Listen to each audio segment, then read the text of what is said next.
Саламатсыздарбы? Менин есімім Незбедович.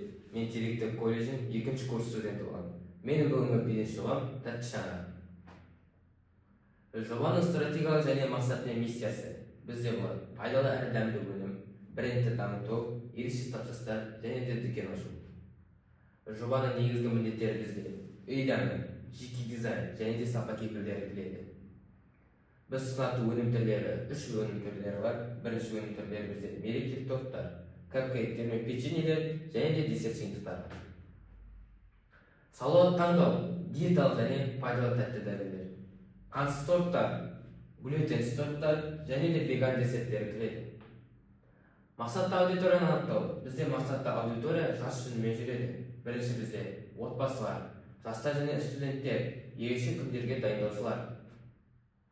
Бонус және адалдык бағдарламасы бізде тұрақты жеңілдік, туған күн жеңілдігі әкелде ал. Жаңа клиент әкелген үшін келесі тапсырыстың 1/3 бөлігін бонус ретінде беріледі. Тиімді маркетинг және стратегиясы бізде ол Instagram және TikTok арқылы жарнамалау, әдемі визуалды контент, клиенттердің пікірлері.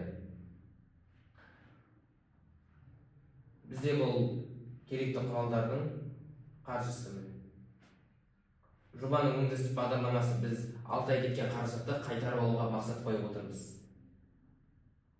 SWOT анализі, жобаның күшті жақтары, жоғары сапалы кондитерлік өнімдерге үнемі өсіп келе жатқан сұраныс, жылдам өзгеретін нарыққа жылдам бейімделуі, өткізу нарығының болуы, жеткізу көлемі мен ассортимент бойынша клиенттердің сұраныстарына көзқарасты қалыптастыру мүмкіндігі, мүмкіндіктері мен перспективалар. Қазіргі уақытта Постепный ауылында ассортимент мәселесінде бәсекелестік жоқ. Ассортиментті ұлғайту арқылы бизнесті көбейту, клиенттердің қажеттіліктеріне жеке көзқарас және де халық табысының өсуі. Тәтті шаңырақ, қуаныш сыйлайтын табысты. Біздің мақсат әрбір дастарханда тәтті естелікке айналдыру. Осы табысты жобаға бірге инвестиция салып өсіруге шақырамыз. Назарларыңызға көп рахмет.